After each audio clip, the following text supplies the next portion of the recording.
디모데후서 3장 13절에서 17절 말씀을 중심으로 오직 성경이라는 제목으로 말씀을 나누겠습니다. 종교개혁의 5대 강령을 지금까지 하나하나 듣고 있습니다. 자, 한번 복습을 해볼까요? 첫째는 오직 은혜, 그 다음에 지난주에 들은 말씀은 오직 믿음, 오늘 듣는 말씀은 오직 성경, 다음 주에 들을 말씀은 오직 예수. 오직 예수. 그 다음에 우리가 들을 말씀은 오직 솔리데오 글로리아, 하나님의 영광.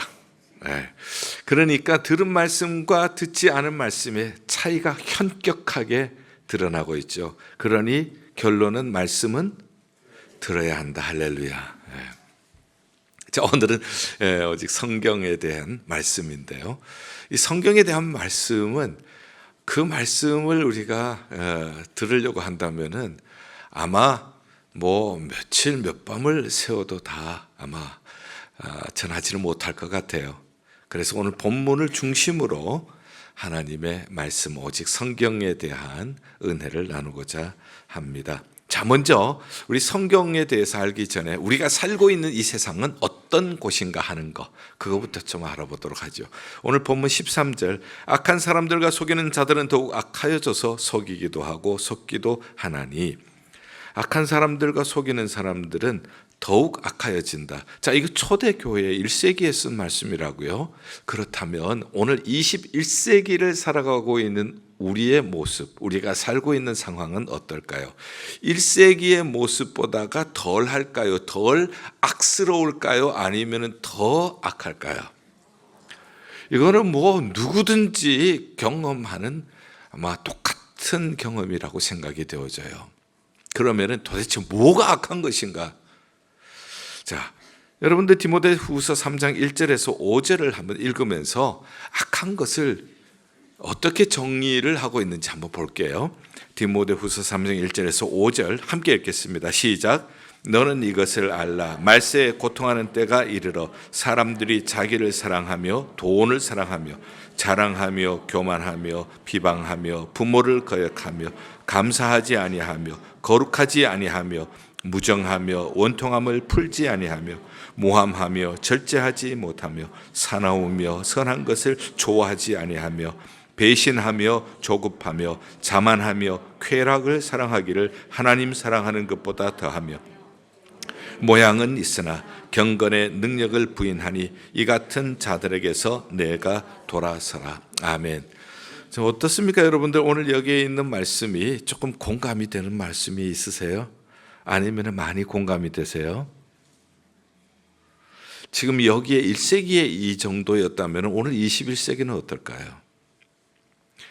아마 말할 것도 없겠죠? 그러면은 여기에서 여러분들 특별히 오늘 이 말씀이 참 공감이 갑니다 하는 그런 내용들 좀 뽑아 보시겠어요? 오늘 디모데후서 3장 1절에서 5절 중에 참 공감이 갑니다 하는 그러한 말씀 좀 뽑으신다면 어떤 게 있을까요? 자기 사랑, 그렇죠. 자기 사랑. 그 다음에 또 돈 사랑.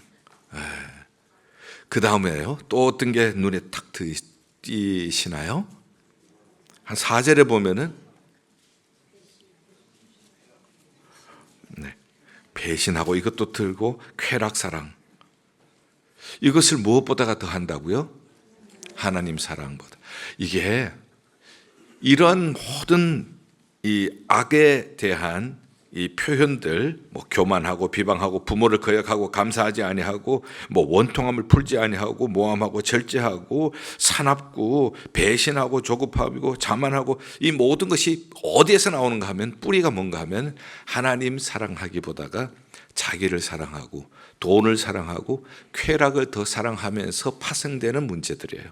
이게 1세기에 이 정도로 썼다면은 오늘 21세기에는 뭐 말할 것도 없죠.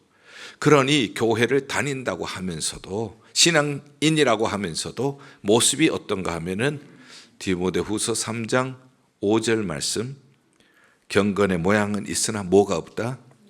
경건의 능력을 잃어버리는 시대에 우리가 살고 있다. 굉장히 공감하는 그러한 말씀이죠.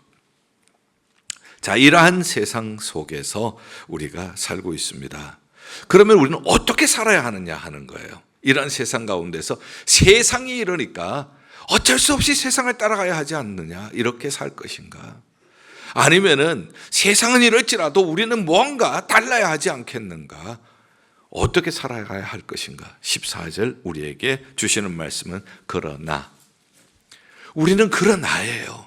세상은 이렇지만은 세상은 자기를 사랑하고 돈을 사랑하고 쾌락을 사랑하는 것을 하나님보다 더 사랑하고 그와 함께 일어나는 모든 이러한 문제들, 사납고 조급하고 배반하고 감사하지 아니하고 부모를 거역하고 이런 일들이 모두 그냥 계속해서 엄청나게 지금 번져가고 있지만, 하나님의 자녀들은 뭔가 달라야 하지 않겠어요? 우리는 성도인데, 성도는 구별된 사람인데, 그래서 그러나가 중요한 거예요. 성경을 읽으면서 접속사를 잘 보셔야 돼요. 그러므로 그러나, 이런 접속사가 굉장히 중요한 역할을 합니다. 이런 세상이지만은 우리는 그러나의 삶을 살아야 할 사람들이에요. 그러나 우리는 어떻게 살아가야 할까요? 배우고 확신한 일에 거하라. 배우라는 거예요. 배울 뿐만 아니라 제대로 배우라는 겁니다. 그래서 확실히 깨달을 정도로 배우라는 거예요. 확신하고 거하라고 하는 것은 그 안에서 살아가라고 하는 뜻이에요. 그러니 이러한 세상 가운데서 우리는 어떻게 살아가야 하는가? 그런 나의 삶을 살아가야 할 사람들, 그런 나의 삶을 산다는 것은 구체적으로 뭐냐? 배워야 한다는 겁니다. 그리고 확실하게 배우라는 거예요. 배운 것을 가지고 생활 속에서 실천하면서 거하라 말씀하고 계세요. 그 다음에 질문은 그러면은 무엇을 배워야 합니까? 15절 보죠. 또 어려서부터 무엇을 알았나니? 성경을 알았나니 성경은 능히 너로 하여금 그리스도 예수 안에 있는 믿음으로 말미암아 구원에 이르는 지혜가 있게 하느니라. 이 세상에서 그러면은 우리는 무엇을 배워야 하는가? 성경 배우라는 거예요. 성경을 배울 뿐만 아니라 확실하게 성경의 진리를 알아라고 하는 거예요. 그리고 성경의 진리를 따라서 생활하라고 하는 뜻이에요. 왜 성경이 이토록 중요합니까? 성경은 예수 그리스도 안에서 믿는 자에게 구원을 주시는 하나님의 지혜가 들어있기 때문에, 그래서 우리가 성경을 배워야 돼요. 악할수록, 세상이 점점 변할수록 우리는 더 배워야 하는 것이 성경인 줄 믿습니다. 성경을 제대로 알아야 해요. 그리고 성경의 말씀의 가르침을 따라서 우리가 살아가야 합니다. 왜냐하면 성경은 구원을 얻는 지혜를 우리에게 주시기 때문이죠. 자, 그런데 성경은 구원을 얻는 지혜를 주신다. 구원이라고 하는 단어를 생각해 보죠. 구원이라고 하는 단어의 중심적인 인물은 누가 될까요? 예수 그리스도시죠.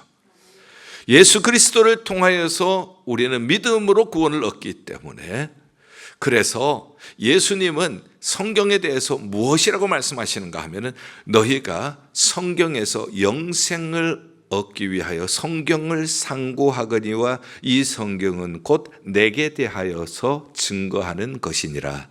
요한복음 5장 39절에 말씀하셨어요. 성경은 예수님께 대해서 증거하는 것이다. 그러면 이 성경은 구약만 해당할까요? 신약만 해당할까요? 신구약 전체를 포함할까요? 전체지요. 신구약 전체지요. 신구약 전체를 통하여서 우리는 예수님을 보게 되는 거예요. 구약에서도 예수님을 볼 수 있게 되어지고, 예수님을 통한 구원을 보게 되어지고, 신약은 말할 것도 없고. 그래서 얼마 전에 일선교회 헌신 예배 때에 제가 드렸던 말씀을 예로 들겠습니다. 창세기 22장에 보면은 아브라함이 100세 얻은 아들 이삭을 번제로 드리는 장면이 나옵니다. 이삭은 등에 번제에 쓸 나무를 지고 모리아산으로 올라갑니다. 그리고 아브라함은 이삭을 잡기 위하여서 나무 위에 이삭을 결박합니다. 칼을 들어 내리치려고 할 때 하나님께서 급하게 아브라함아, 아브라함아 하면서 중단을 시키셨어요. 이것은 테스트였습니다. 신앙의 테스트였어요. 무슨 테스트인가 하면은 100살에 얻은 아들 얼마나 소중해요. 100살에 얻은 소중한 아들이 더 중요한가? 아니면은 100살의 아들을 주신 하나님이 더 소중한가? 이 테스트예요. 그렇지만 아브라함은 100세 얻은 아들보다가도 100세인데도 아들을 주시는 하나님이 더 소중하다는 것을 믿음으로 보여준 것이에요. 히브리서 11장에는 심지어 내가 죽일지라도 하나님은 이 아들을 다시 살리실 줄 믿습니다. 왜냐하면 이 아들에게서 하늘의 별과 같은 자손이 나온다고 약속을 해주셨기 때문에 패스를 한 거예요. 그것이 바로 모리아산입니다. 역대상 21장에 보면은 다윗의 얘기가 나오는데 다윗의 노년의 이야기입니다. 어느 정도 나라가 강성해지니까 다윗의 마음에 무슨 생각이 들었는가 하면은 이 사람들이 얼마나 될까, 그리고 군사는 얼마나 될까 하는 인구조사를 하게 되어집니다. 인구조사 자체는 나쁜 것이 아니에요. 왜냐하면은 민수기에도 2번씩이나 인구조사를 합니다. 그러나 동기가 잘못된 거예요. 여기에서는 동기가 내가 힘이 얼마나 큰가, 내가 얼마나 많은 것을 누리고 있는가, 그것을 보기 위하여서 인구조사를 한 것이거든요. 하나님의 진노가 임해서 3일 동안 전염병이 전국에 휩쓸게 되어집니다. 그때에 7만 명이 죽게 되어져요. 하나님은 갓 선지자를 통하여서 오르난의 타작마당을 사라고 하셨고, 오르난의 타작마당에서 번제와 화목제를 하나님께 드리라고 합니다. 그래서 다윗은 선지자의 말씀대로 오르난의 타작마당을 사서 거기서 번제와 화목제를 드렸더니 하나님의 재앙이 그치게 되었더라.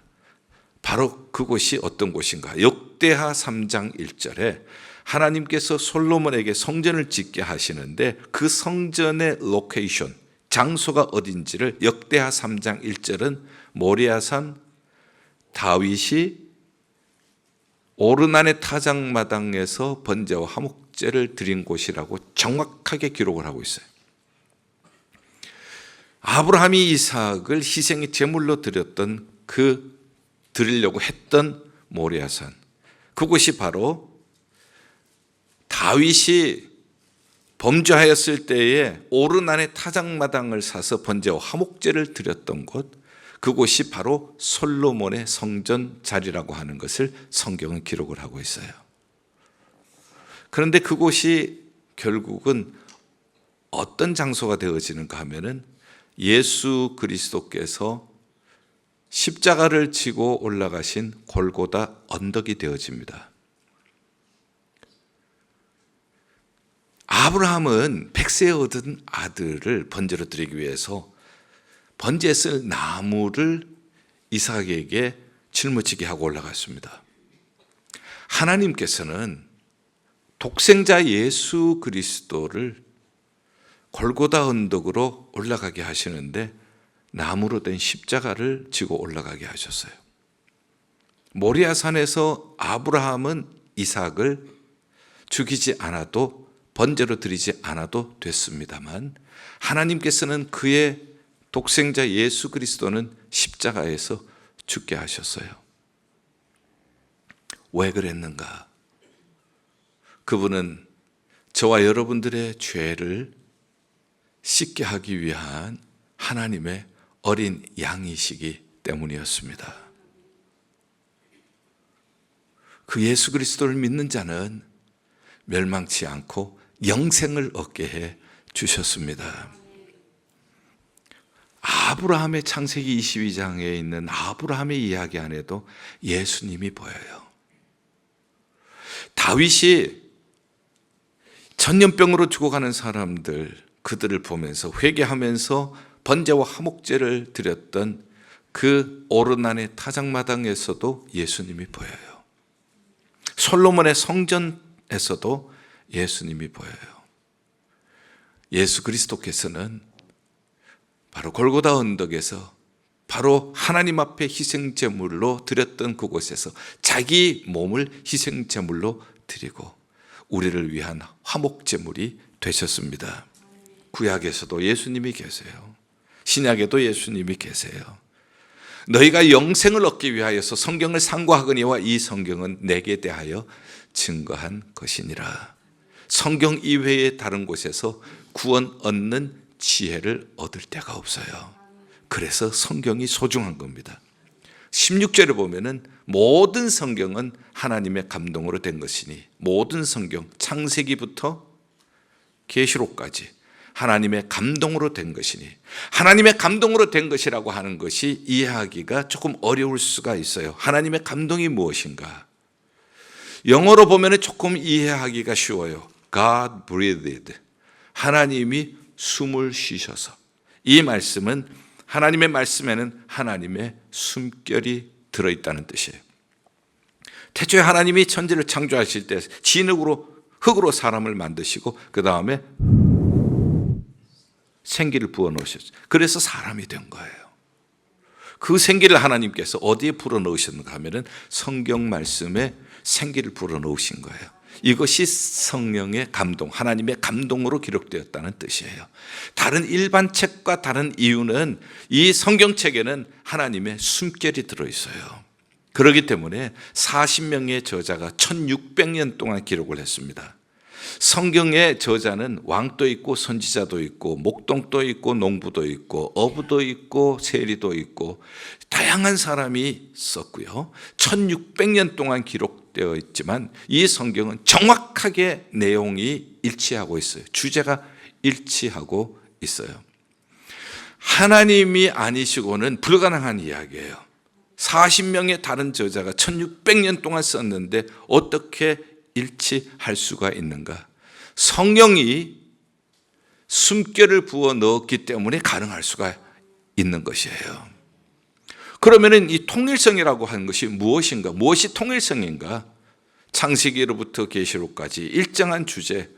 태초에 하나님이 천지를 창조하시니라. 하나님이 창조주이십니다. 그런데 하나님께 범죄함으로 말미암아 인류에게는 타락이 왔어요. 하나님은 이 타락한 백성들을 그냥 버리실 수가 없어서 독생자 예수 그리스도를 보내주시고 그를 믿는 자에게는 구원을 얻게 해주셨어요. 그래서 창조, 타락, 구원, 그 다음에 인류의 마지막, 인류의 역사의 완성은 예수님의 재림이에요. 창조, 타락, 구원, 재림, 이것은 창세기로부터 계시록까지 일정한 주제예요. 그래서 예수님께서는 이것이 곧 내게 대해서 기록한 것이니라. 성령의 감동으로 기록했기 때문에 이렇게 일정한 주제가 변함없이 역사는 흘러가도 흐르고 있다는 것을 우리가 볼 수가 있어요. 그런데 하나님께서 성령을 통하여서 이렇게 부어주셨기 때문에 이 말씀은 순종하는 자에게는 변화를 주셔요. 그 다음에 보면은 교훈과 책망과 바르게 함과 의로 교육하기에 유익하다. 교훈, 다이렉션이에요. 어떻게 살아가야 하는지, 이 험한 세상에 죄악 많은 세상 가운데 어떻게 살아야 합니까? 교훈을 주세요. 다이렉션을 주셔요. 그런데 우리가 잘못된 길로 가면은 책망하세요. 리뷰크를 해주세요. 그래서 바르게 해서 하나님과 올바른 길로 동행하도록 가르쳐 주시는 말씀이 성경 말씀이에요. 다른 말로 얘기하면은 이 성경 말씀은 변화의 능력이 있어요. 성경을 대하는 자세는 지식의 축적이 아니에요. 성경은 변화가 목적입니다. 순종하는 자를 변화시키는 능력이 이 안에 있어요. 왜냐하면 이 안에는 하나님의 구원 얻게 하시는 능력이 있죠. 지혜가 있죠. 그 다음에 하나님의 입김이 들어갔죠. 이 말씀을 순종하게 될 때에 이 말씀을 순종하는 사람은 변화되어지는 그 놀라운 은혜가 있어요. 말씀을 들을 때 여러분들 마음이 뜨거워질 때가 있나요? 그것은 하나님의 입김이 여러분들 마음을 주장하기 때문에 그래요. 에스겔 골짜기에 마른 뼈가 있습니다. 그런데 이 마른 뼈가 살아났어요. 죽은 지 오래됐어요. 말씀이 들어가고 그 다음에 생기가 들어가니까 살아나잖아요. 하나님의 말씀에 능력이 있습니다. 이 말씀은 하나님의 입김이 들어있기 때문에, 숨결이 들어있기 때문에 사람을 살려요. 어거스틴이라고 하는 사람이 있습니다. 4세기에 사셨던 초대교회 교부라고 합니다. 교부는 교회의 아버지란 뜻이죠. 처치 파더라고 얘기를 해요. 이분은 젊은 시절에 이단에 빠져서 아주 방탕하게 생활을 합니다. 그러다가 성경을 읽었어요. 로마서 13장을 읽었는데, 지금은 자다가 깰 따라 어둠의 이의를 벗고 빛의 갑옷을 입자, 그리스도로 옷 입으라. 이 말씀이 자기 마음속에 팍 꼽히면서 살았고 운동력 있게 역사하기를 시작을 해서 거기에서 방탕하게 살아온 삶을 회개하게 되어집니다. 그래서 그가 훌륭한 신학자가 되어서 사도 바울이 이렇게 얘기한 것을 신학적으로 또 잘 정리를 하고, 신학적으로 잘 정리한 것을 이제 종교개혁을 일으킨 사람인 존 칼빈이 또 잘 이어가고, 그리고 존 칼빈이 시작한 교단이 무슨 교단이에요? 장로교단이에요. 자, 성경에 대한 얘기 좀 볼게요. 사도행전 6장에 보면은 초대교회에 사도들이 섬기던 교회가 성령 강림 이후에 폭발적인 부흥을 하게 되죠. 그런데 거기에 갈등이 생깁니다. 그 갈등은 구제 문제 때문이었습니다. 헬라파, 히브리파 가부 사이에 구제 문제가 발생을 했는데요. 그런데 사도들이 무슨 결정을 했는가 하면은, 우리가 구제를 열심히 하다가 보니까 말씀과 기도를 소홀히 했다. 우리는 말씀과 기도에 전무할 테니까 성령 충만, 지혜 충만, 그리고 칭찬 듣는 사람을 7명 뽑아서 이 문제를 해결하게 하자. 이렇게 했더니 오히려 이전보다 더 부흥하게 된 거예요. 하나님의 말씀이 더 흥왕하였더라. 어떤 교회에 문제가 있어도요, 하나님의 말씀으로 돌아가면은 하나님의 숨결이 들어가 있는 말씀이 교회의 분열을 가라앉히고 오히려 말씀이 하나님의 교회를 더 흥왕하게 하실 줄 믿습니다. 이 능력이 있는 거예요. 사도행전 10장을 볼게요. 거기 고넬료라고 하는 사람이 있는데, 이 사람은 로마 백부장입니다. 100명의 군사를 거느린 사람이에요. 자, 이 사람이 하루는 기도를 하는데, 너의 구제가, 기도가 내게 상달되었다. 요바에 있는 베드로를 요청하여서 말씀을 들으라. 사람을 보내서 말씀을 들었어요. 말씀을 듣는 중에 성령이 임한 거예요. 그 베드로가 깨달은 것이죠. 아, 이방인들에게도 성령이 임하는구나. 그래서 거기에서 이방 선교의 문이 열어지는 거예요. 이방 선교의 문이 열어지니까 우리 같은 이방인들도 복음을 받게 된 거예요. 말씀을 들을 때 이방 선교의 문이 열리는 거예요. 참 놀라운 일이 아니겠어요?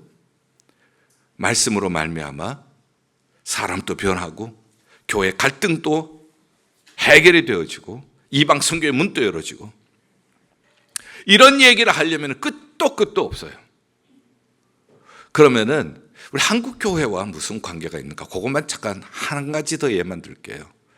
한국 교회는 참 신기한 역사를 가지고 있어요.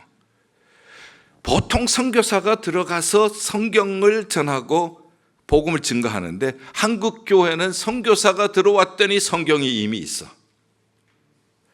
1885년에 아펜셀러와 언더우드 선교사가 처음 한국에 선교사로 들어왔어요. 들어왔는데 보니까 한글 성경이 이미 와 있어요. 놀란 일이죠.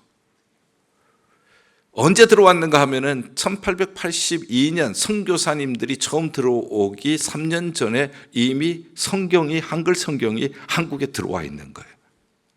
어디에서 온 것인가? 한국의 청년들이, 그때는 조선이라고 했죠, 중국에 장사로 갔습니다. 중국에 장사로 갔더니 중국에는 한문 성경이 있는 거예요. 야, 이 귀한 말씀, 이 귀한 진리를 우리 백성들도, 우리 민족도 받았으면 좋겠는데, 그래서 영국 선교부에서 파송한 존 로스 목사님, 존 맥킨타이어 목사님, 이분들과 함께 한글로 성경 번역 작업을 하게 되어집니다. 그래서 한글로 성경을 번역한 다음에 1882년에 서상윤이라고 하는 분이 성경을 가지고 들어왔어요. 한국에 처음 성경을, 한글 성경을 가지고 왔는데, 당시만 해도 한국에서, 그 조선에서 높은 사람은 한문을 다 사용해요. 이 사람들은 전체 인구의 5% 내지 9%밖에 되지 않아요. 90% 이상은 한글을 사용하는 사람들이에요. 그러니 한글로 된 성경이 90% 이상이 한글을 사용하니까 한국에서는 이 성경이 확 퍼지게 되어진 거예요. 하나님께서는 특별히 한국 사람들을 귀하게 사용하시는 것 같아요. 제가 미국 신학교를 다니면서 보면은 미국 학생들보다가 한국 학생들이 성경의 소중함을 더 확실하게 붙잡고 있다는 것을 보았습니다. 한 번은 우리 클래스에서 45명이었는데 동정녀 탄생을 믿는 사람 손들어라, 안 믿는 사람 손들어라, 안 믿는 사람 손들라고 하니까 45명 중에 3분의 2가 30명이 동정녀 탄생을 안 믿는데요. 미국 학생들이 15명이 믿는데요. 15명 중에 한국 학생이 5명이에요. 한국 학생들은 100%가 손을 들었어요. 제가 이것을 보면서 참 여러 가지를 생각을 하게 되었습니다. 동정녀 탄생이라고 하는 것은 이것은 굉장히 중요한 교리가 있어요. 그런데 왜 이렇게 되는가?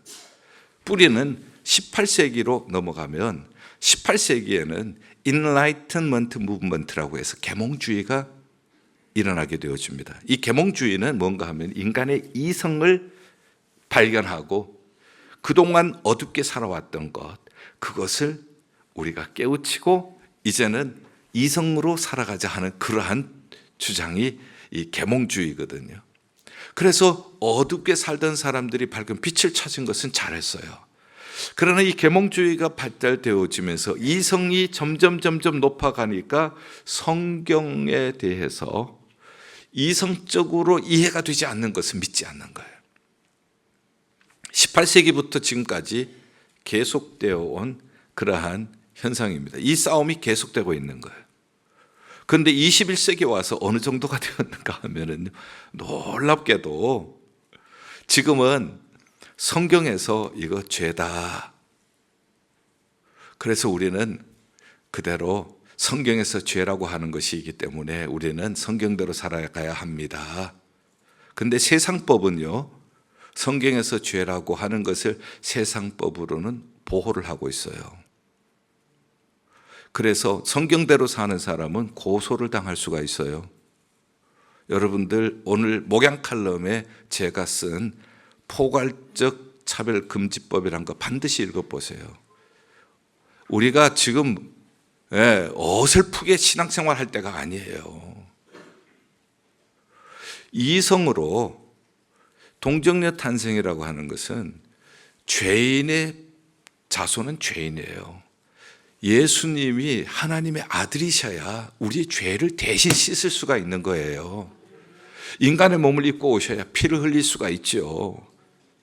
십자가에서 살 찢으시고 피 흘리신 것, 피 흘림이 없이는 사함이 없기 때문에 이 중요한 하나님의 지혜, 인간의 이성으로 어떻게 이해를 하느냐는 겁니다. 인간의 이성으로 이해가 안 되는 것을 전부 다 잘라내버린 거예요. 이것이 이성주의예요. 그러다가 오늘날에는 성경에서 악이라 이렇게 하는 것도 법으로 보호를 합니다. 예를 들죠. 제가 여러 가지 예를 들어놨지만 그중에 자녀 교육 보겠습니다. 자녀들이 어느 정도 컸어요. 근데 자기는 남자로 태어났는데 아무리 봐도 자기는 여자인 것 같아. 그래서 자기가 여성으로 성전환 수술을 하겠다. 부모가 있을 수가 없는 일이라고 하면은 부모가 말리면은 체포되는 거예요. 그게 포괄적 차별금지법이에요. 이것이 기독교가 시작이 된 유럽에서 먼저 이것을 받아들였어요. 지난주에 있었던 종교개혁주일에 있었던 광화문 앞에 큰 집회가 있었죠. 110만이 모여서 거기에서 강사로 참여했던 영국에서 오신 분들, 독일에서 오신 분, 미국에서 오신 분이 우리가 실패한 거 여러분들은 반복하지 마십시오 이거였어요. 오히려 여기에서 여러분들이 이렇게 이 문제에 대해서 110만이 모여서 예배하고 110만이 모여서 기도한 것은 한국밖에 없습니다. 지금 한국이 여러분들의 성령의 불길, 기도의 불길을 오히려 유럽으로 보내고 오히려 미국으로 보내고 오히려 서구로 보내야 할 책임이 있습니다. 강력한 메시지를 전했어요. 지금 우리는 굉장히 중요한 시간에 와 있습니다. 장로교 신조 1조가 무엇인지 기억하시는 분은 아마 거의 없으실 거예요. 장로교 신조 12신조의 1조가 뭐냐? 아마 기억하시는 분이 거의 없을 거예요. 신구약 성경은 하나님의 말씀으로 정확하고 오류가 없는 우리의 신앙과 생활의 유일한 기준입니다. 장로교 목사가 되기 위해서 이것 고백하지 않고서는 장로교 목사로서 안수를 안 줍니다. 그 다음에 우리 항존직들, 여러분들이 지금 항존직 하면은 목사, 장로, 안수, 집사, 권사예요. 여러분들이 서약할 때에 여러분들이 기억을 거의 못 하실는지 모르겠어요. 여러분들이 이 서약 했습니다. 이 서약 안 하면은 장로도 안 되고 안수 집사도 안 되고 권사도 될 수가 없어요. 하나님 신구약 성경은 하나님의 말씀으로 정확하고 오류가 없는 우리의 신앙과 행위의 유일한 법칙입니다. 이것을 서약을 하고 우리가 임직을 하는 거예요. 그런데 지금 이 세상은 어떻습니까?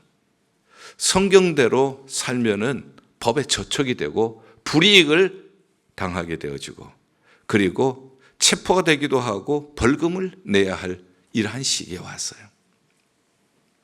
어떻게 살아가야 할 것인가?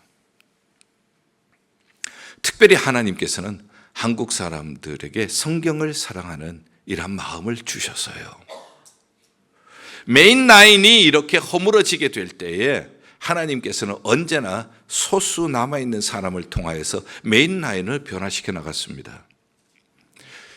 노아 시대 때 보면은 죄악이 가득 차 있을 때에 하나님께서는 노아라고 하는 사람을 통하여서 하나님의 구원의 역사를 이어가셨어요.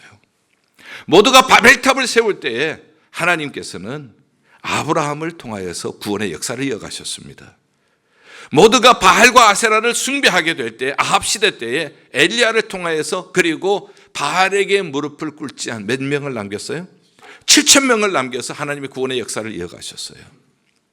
성경의 역사를 보면은 모두가 대다수가 하나님을 거역해서 갔지만은 남아있는 remnant, 남은 자, 소수의 사람들, 하나님은 그들을 통하여서 구원의 역사를 이어가셨어요. 저는 하나님께서 한국 사람들을 귀하게 쓰실 줄 믿습니다.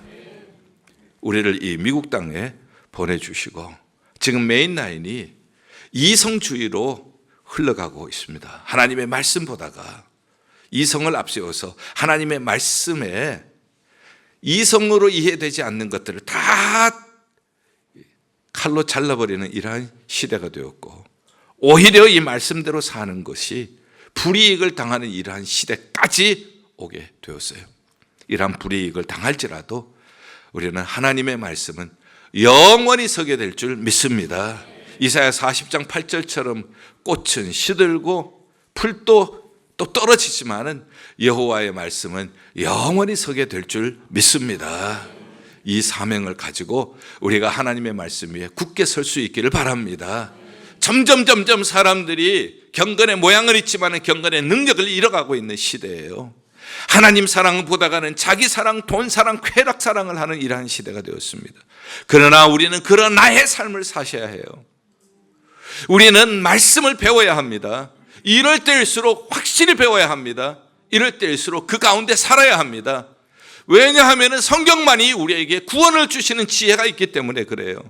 성경은 다른 책들과 달리 하나님의 숨결이 들어있는 말씀이기 때문에 그래요.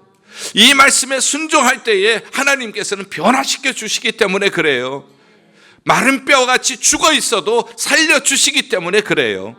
그래서 우리가 이 말씀에 굳게 서게 될 때에 하나님께서 우리를 살려주시고 우리 자녀들을 살려주시고 가정을 살려주시고 교회를 살려주시고 소수이지만은 우리를 통하여서 미국을 변화시켜 주시고 세상을 변화시켜 주시는 하나님의 능력의 도구가 될 줄 믿습니다. 기도하겠습니다. 하나님의 말씀 위에 서서 우리가 살고 우리 자녀들이 살고 세계 열방을 살리는 교회 되게 하여 주시옵소서. 예수 그리스도의 이름으로 기도하옵나이다. 아멘.